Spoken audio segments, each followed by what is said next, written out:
Bonjour à tous, bienvenue dans ce 13e épisode de la série Mon portefeuille PEA, série dans laquelle je présente tous les mois l'évolution de mon portefeuille PEA. Alors on attaque avec ce 13e épisode qui est le premier épisode de la saison 2. Donc on avait commencé la saison 1 avec 7400 €, donc saison 1 en fait qui avait commencé un an après l'ouverture de mon PEA. Et donc on enchaîne ici avec la saison 2, donc 13e épisode, dans lequel le portefeuille est désormais valorisé à hauteur de 17 638 €. Alors comme d'habitude, point important, les informations présentées dans cette vidéo ne constituent aucunement des conseils en investissement, celles-ci ont un but purement éducatif.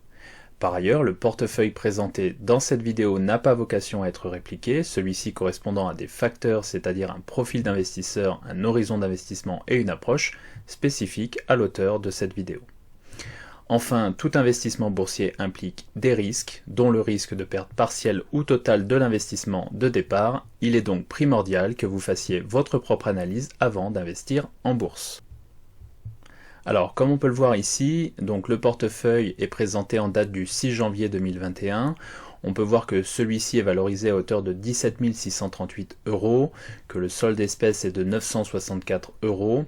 Alors, on va classer comme d'habitude le portefeuille avec les lignes les plus importantes en haut et les lignes les moins importantes en bas. Donc on le classe par valorisation ou en pourcentage, c'est la même chose. Donc parmi les lignes les plus importantes, on va retrouver Renault, valorisé à hauteur de 2675 €, Total, valorisé à hauteur de 2600 €, et puis on va retrouver mon ETF sur la Turquie, qui est pas mal remonté, puisqu'on voit que celui-ci est en hausse de 7%, alors qu'il affichait il y a 2 mois une moins-value de 15% environ.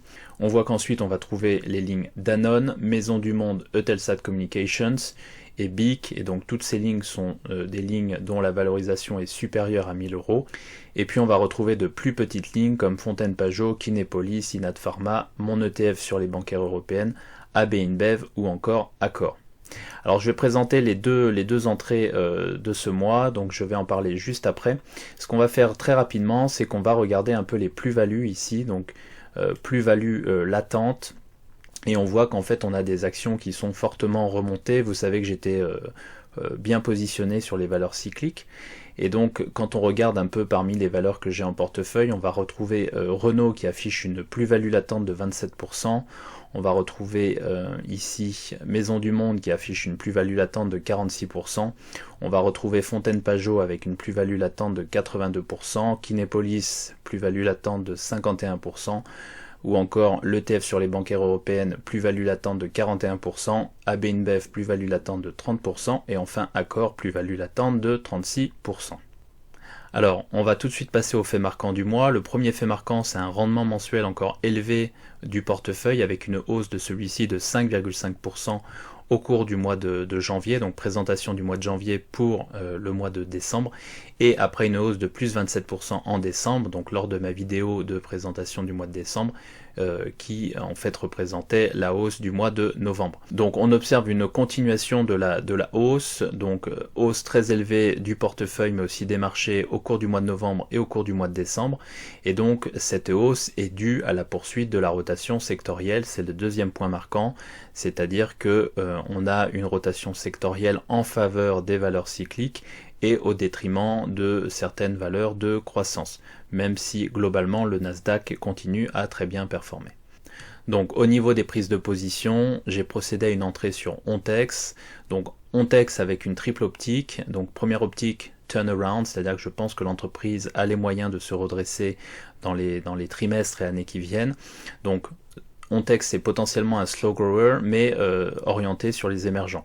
Et donc je pense que ce slow grower, en tout cas la croissance de cette entreprise va potentiellement augmenter lorsque le cycle émergent va reprendre et lorsque les pays émergents vont reprendre leur croissance, ou en tout cas lorsque la croissance des pays émergents va de nouveau accélérer. Ce bien entendu en quoi je crois au cours des années qui viennent.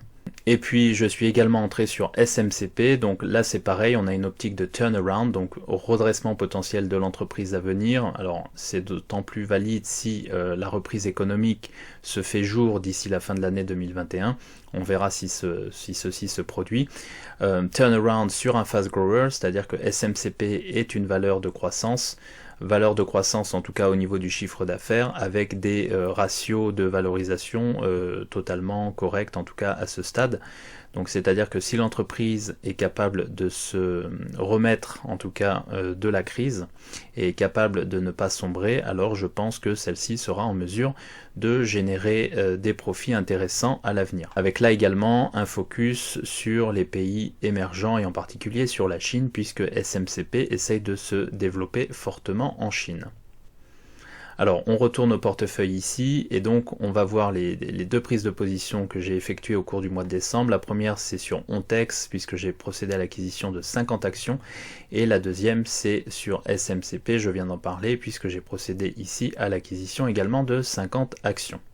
Donc on voit ici qu'Ontex représente pour le moment 3% du portefeuille, donc c'est une ligne que j'aimerais faire grossir, potentiellement doubler ou tripler la position sur Ontex.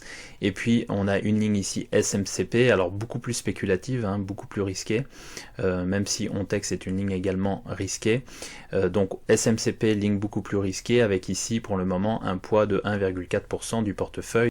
Donc toute petite position pour le moment que j'espère construire au fur et à mesure du temps qui passe. Je ne suis pas spécialement pressé sur SMCP, mais je pense que ces deux valeurs ont un potentiel de réappréciation important. Je pense qu'Ontex peut potentiellement tripler de valeur au cours des prochaines années et je pense que SMCP peut potentiellement quadrupler sa valeur au cours des prochaines années.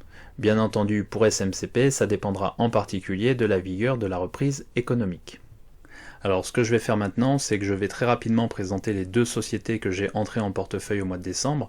Donc la première société, c'est la société Ontex, qui est une société belge et qui figure parmi les leaders mondiaux de la fabrication et de la commercialisation de produits d'hygiène jetables pour enfants et pour adultes.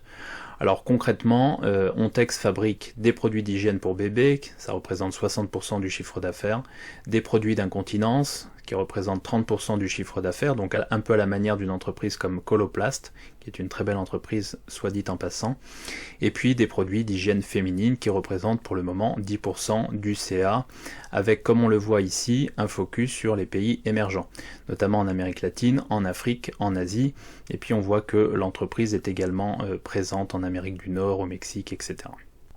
Alors Ontex fabrique des marques distributeurs mais aussi des marques propres et alors là c'est intéressant. Pourquoi ? Parce que ces marques propres sont distribuées justement dans les pays émergents. C'est-à-dire que Ontex est plutôt bien placé dans les pays émergents. On voit ici les marques d'Ontex alors qu'on ne connaît pas nous. Pourquoi ? Parce qu'elles ne sont pas forcément présentes dans nos pays mais elles sont présentes dans les pays émergents et donc je pense qu'on a un relais de croissance potentiel ici, notamment quand la croissance des émergents va reprendre. Alors à noter que l'entreprise a été fondée en 1979 et qu'elle a été introduite en bourse en 2014. Au niveau de la capitalisation boursière, on a une capitalisation de 890 millions d'euros, ce qui veut dire que l'entreprise est pour le moment une small cap, ce qui veut dire également qu'à un moment l'entreprise pourrait faire l'objet d'une acquisition. Et donc on peut imaginer qu'à un moment l'entreprise pourrait être rachetée avec un prix 2 fois, 3 fois ou 4 fois supérieur au prix actuel. Ça en tout cas c'est la façon dont j'envisage les choses. L'entreprise est présente dans 110 pays, notamment dans les pays émergents, et donc ça c'est mon focus sur les pays émergents. Vous savez que j'aime bien jouer la carte des émergents. Pourquoi ? Parce que pour le moment les émergents sont complètement laissés de côté, les investisseurs sont omnibulés par les États-Unis et notamment par les valeurs Nasdaq, les valeurs de croissance Nasdaq. Bien entendu, l'histoire nous montre que on a des rotations régulières donc entre les États-Unis et le reste du monde et donc à un moment il est fort probable que les flux de capitaux se redirigent vers les pays émergents. Alors le catalyseur selon moi c'est la nomination d'Esther Berrospé donc en tant que PDG d'Ontex, donc à compter de janvier 2021. Alors bien entendu si j'ai écorché son nom je m'en excuse et donc l'idée pour moi c'est que les investisseurs étaient réticents à investir dans l'entreprise en sachant que il y allait avoir, en tout cas que l'entreprise cherchait un nouveau PDG. L'idée maintenant c'est qu'on a une nouvelle direction et donc cette nouvelle direction va pouvoir travailler sur une nouvelle stratégie pour l'entreprise et donc je pense que comme le nom de cette marque l'indique, l'entreprise va retrouver une certaine sérénité. Et donc l'entreprise retrouvant une certaine sérénité, je pense que les investisseurs vont se rediriger vers Ontex dans les mois et trimestres qui viennent.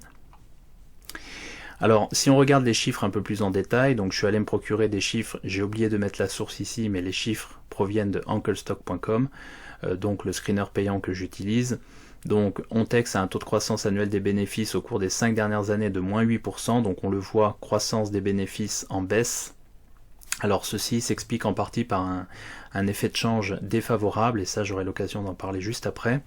Donc on a un taux de croissance annuel des bénéfices attendu au cours des 5 prochaines années de 5%, donc c'est-à-dire que les bénéfices devraient remonter au cours des prochaines années, en tout cas c'est ce qu'attend le consensus.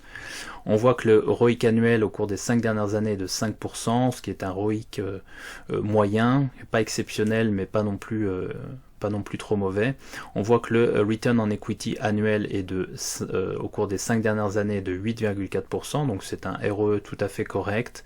Alors on voit en bas ici que l'entreprise est fortement endettée, donc ça explique l'écart entre le ROIC de 5% et le ROE de 8,5%. Donc l'entreprise est fortement endettée avec une dette nette sur capitaux propres de 111%. Je vous rappelle que Peter Lynch de son côté n'aimait pas investir dans des entreprises dont la dette nette était, en tout cas le ratio dette nette sur capitaux propres était supérieur à 50%. Pour autant, je pense que l'entreprise a les moyens de faire face à ses dettes et je pense que l'entreprise est sous-valorisée, je vais en parler juste après. La dette nette sur EBITDA est de 4,17, ce qui est un ratio un peu élevé. Normalement, ce qu'on aime voir, c'est des ratios autour de 3, voire inférieurs à 3. Au niveau du current ratio, donc ratio de liquidité générale, on est à 1,14, ce qui veut dire que l'entreprise n'a pas de problème d'endettement à court terme, donc ça veut dire qu'a priori, sur l'année qui vient, tout devrait bien se passer. Et puis au niveau de la valorisation ici, on voit que le PER est de 11,75 par rapport à un PER moyen au cours des 5 dernières années de 20,4. C'est-à-dire que rien qu'au niveau du PER, on voit qu'on a un potentiel de réappréciation d'environ 100%. Le price to book est de 0,82 à comparer à un price to book au cours des 5 dernières années de 1,53. Donc là c'est pareil, on a un potentiel de réappréciation, en tout cas au niveau des valorisations de 100%, donc un doublement potentiel de la capitalisation boursière de l'entreprise. Enfin, au niveau du price to sales ratio, on voit que celui-ci est de 0,4. On peut imaginer que celui-ci puisse revenir à 0,8 ou 1,2. Donc, généralement, pour ce genre d'entreprise, on peut se retrouver avec des price to sales ratio d'environ 0,8 ou 1,2. Voilà, ce qui me laisse penser que le potentiel de réappréciation d'Ontex est compris entre 100% et 400%. 400% bien entendu si on avait un relais de croissance dans les pays émergents et un retour d'une forte croissance dans ces pays émergents. Alors ce qui veut dire que sur Ontex, je joue la value, c'est-à-dire que je pense que le titre est relativement décoté par rapport aux concurrents et que le titre pourrait faire l'objet d'un rachat potentiel, en tout cas c'est ce que je pense. Je joue également la carte des émergents, c'est-à-dire que j'aime investir dans des entreprises qui pourraient profiter d'un retour de la croissance dans les pays émergents. C'est le cas, je le pense, d'Ontex. Et puis, je joue la carte d'un effet de change favorable, c'est-à-dire qu'au cours des dernières années, l'effet change a été totalement défavorable à Ontex, puisque Ontex est présente dans les pays émergents, et donc lorsque les devises émergentes se déprécient par rapport à l'euro, notamment, c'est défavorable pour l'entreprise. Maintenant, on peut imaginer que certaines devises émergentes vont se réapprécier au cours des années qui viennent, et donc on pourrait avoir un effet change favorable, c'est-à-dire qu'on pourrait avoir l'image inverse de ce qui s'est passé au cours des dernières années. En tout cas, c'est ce que je joue sur Ontex.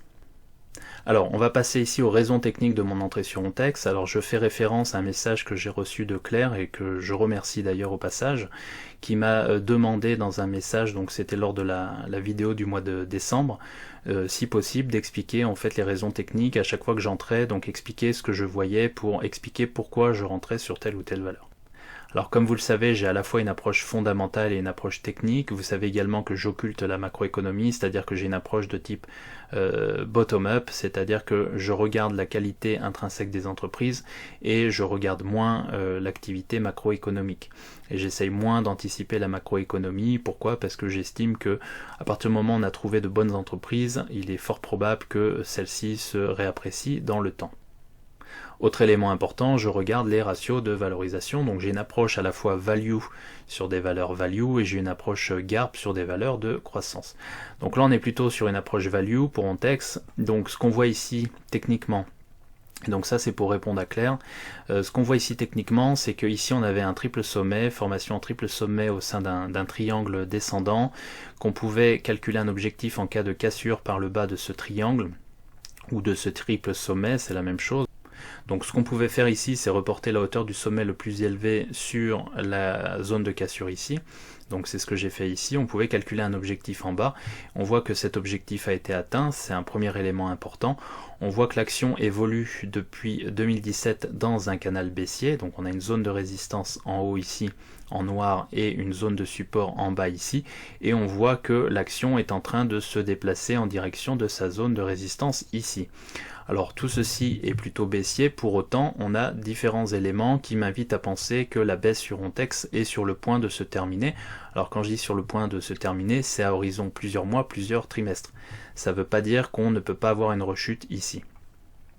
Alors pourquoi je pense que cette baisse est en train de se terminer sur Ontex? Premièrement, quand on regarde les chandeliers, on voit que on a ici une diminution de la taille des corps des chandeliers japonais, premier élément, et puis on a une remontée au cours des 2-3 derniers mois ici, et une stabilisation des cours ici. Deuxième point important, on note que les cours font des plus bas de plus en plus bas ici, alors qu'en fait ici, ils font des plus bas de plus en plus haut. On a une divergence haussière au niveau du RSI 14 périodes. Ce qui veut dire qu'on a 3 ans de divergence ici à corriger. Ce qui me laisse penser que les cours d'Ontex pourraient revenir au-dessus des 15-16 € à un moment. Donc d'abord il faudrait casser cette résistance par le haut, éventuellement on aura un pullback et puis ensuite probablement, ou en tout cas peut-être, une remontée des cours beaucoup plus haut. Donc ça, ce sont les raisons techniques qui m'invitent à entrer sur Ontex, c'est-à-dire qu'au niveau de la valorisation, je pense que le titre est décoté, et je pense également qu'au niveau technique, on a une belle divergence haussière au niveau du RSI, une stagnation des cours ici avec un début de remontée, et potentiellement un début de retournement qui pourrait s'accélérer dans les trimestres qui viennent ou dans les années qui viennent. Voilà donc pourquoi je prends une position sur Ontex. Alors bien entendu, je procède par des entrées par palier, c'est-à-dire que là j'ai acheté potentiellement la moitié ou un tiers de ma position. Alors je suis rentré un peu plus fort que d'habitude, pourquoi? Parce que j'estime que le titre est bien décoté déjà.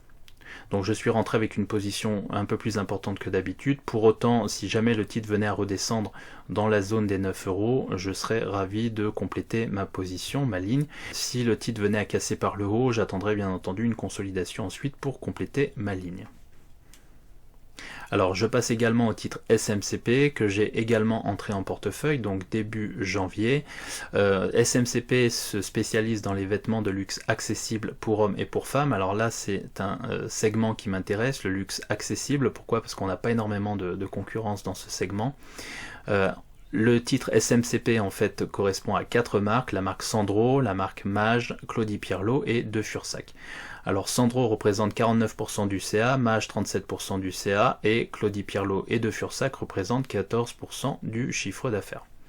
L'entreprise emploie 6500 personnes et comme on peut le voir ici, elle est en tout cas elle a des boutiques dans les plus belles villes du monde, à savoir Los Angeles, New York, Toronto, Madrid, Londres, Paris, Milan, Rome, Barcelone, Dubaï, Moscou, et puis on va retrouver Shanghai, Pékin, Séoul, Hong Kong et Sydney.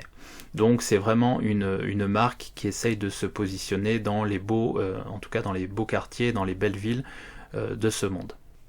Alors il y a deux éléments qui attirent mon attention. Le premier élément, c'est que l'entreprise SMCP soit la possession d'une entreprise qui s'appelle Rouillé Eco-Investisseurs et donc qui est une entreprise de luxe chinoise spécialisée dans l'acquisition d'entreprises de luxe ou de luxe accessible.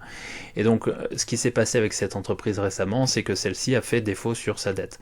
Alors cette entreprise était un gros investisseur chinois qui est parfois appelé le LVMH du luxe.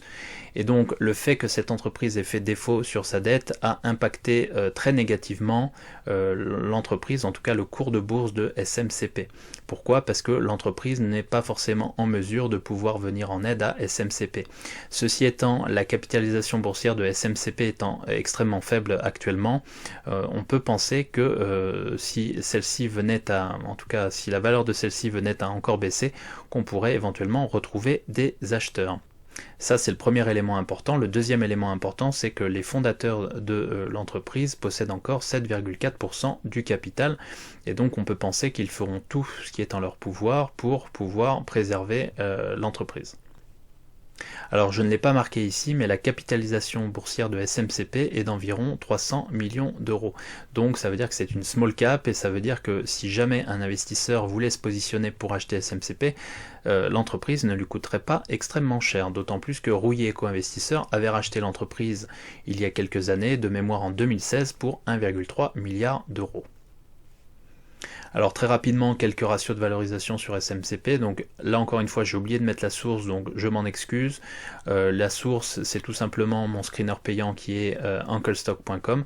Donc très rapidement, l'entreprise a une capitalisation boursière d'environ 300 millions d'euros de mémoire. Le taux de croissance annuel des bénéfices attendu au cours des 5 prochaines années est de 20% par an, donc c'est vraiment très important.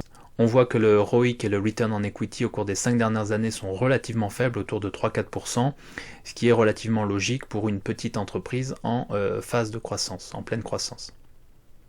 Au niveau du price to book, on est à 0,33, comparé à un price to book au cours des 5 dernières années de 0,66, donc un potentiel de doublement au niveau du price to book, et au niveau du price to sales ratio, on est à 0,34, donc on peut imaginer que celui-ci pourrait doubler ou tripler au cours des prochaines années. Le current ratio, donc ratio de liquidité générale, est de 1,75, donc on n'a aucun problème d'endettement, en tout cas à court terme, c'est-à-dire au cours des 12 prochains mois. Et par contre, le gros problème de SMCP, c'est son endettement, c'est-à-dire que l'entreprise a essayé d'ouvrir des boutiques très rapidement à travers le monde. Bien entendu, ce qui se passe actuellement empêche l'entreprise de profiter de cette stratégie. Et donc on a toute une réorientation de la stratégie de l'entreprise vers le digital.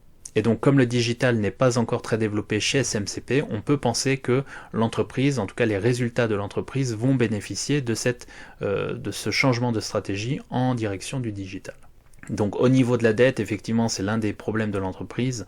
La dette nette sur capitaux propres est de 109%. Je vous rappelle que Peter Lynch aime les entreprises pour lesquelles la dette nette sur capitaux propres est inférieure à 50%. C'est un gage de sécurité, c'est-à-dire que l'entreprise a moins de probabilité de faire faillite quand on est dans ces ratios.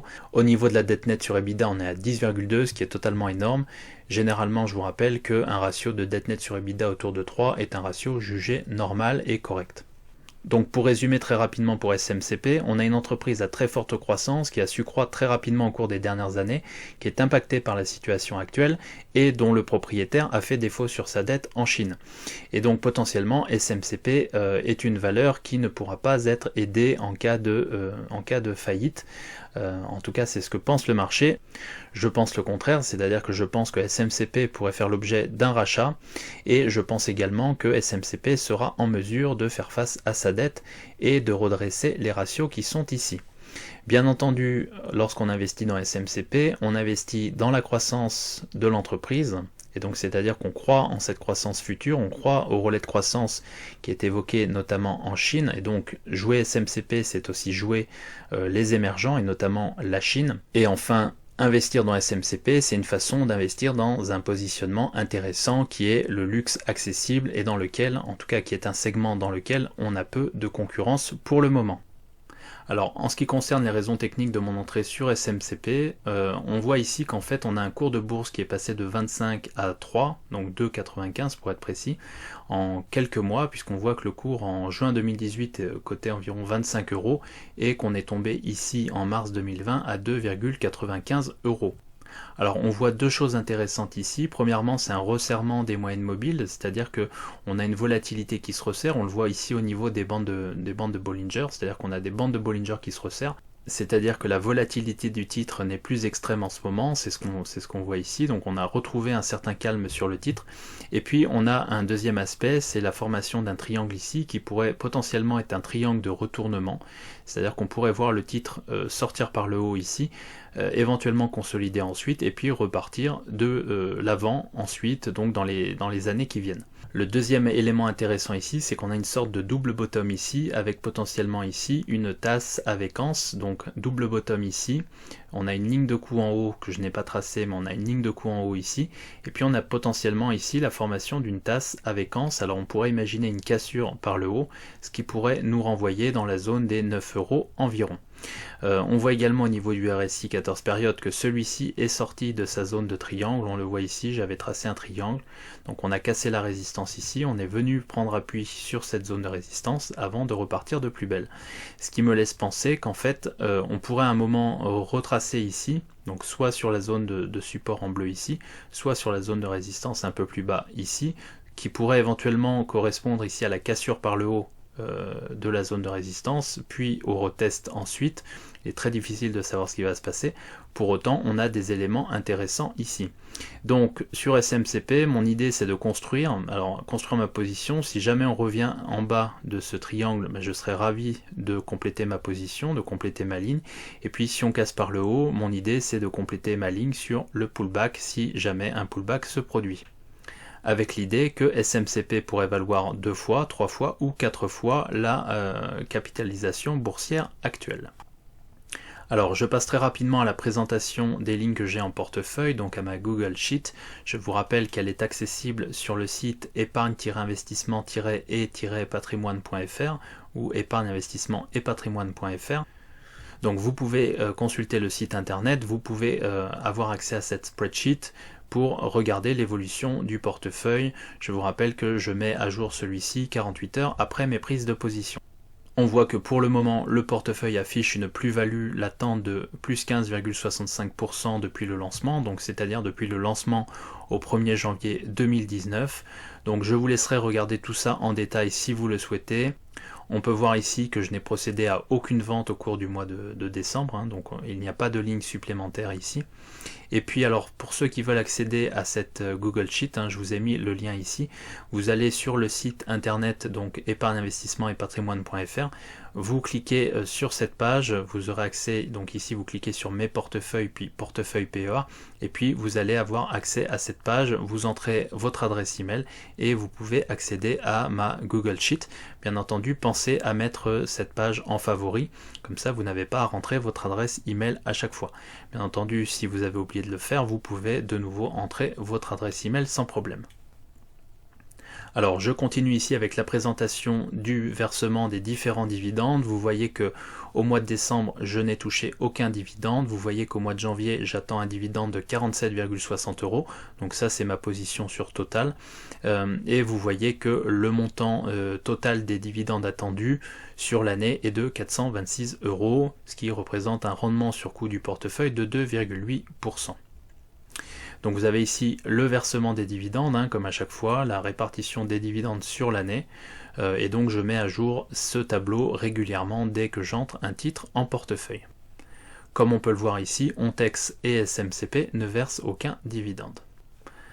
Alors, on va passer à l'allocation du portefeuille. On voit pour le moment que celui-ci est constitué de 5,5% de liquidité, de 14,7% de Total, de 15,2% de Renault, qui, en tout cas, dont la position augmente régulièrement en ce moment. Donc, c'est-à-dire que la position prend de plus en plus d'importance dans le portefeuille.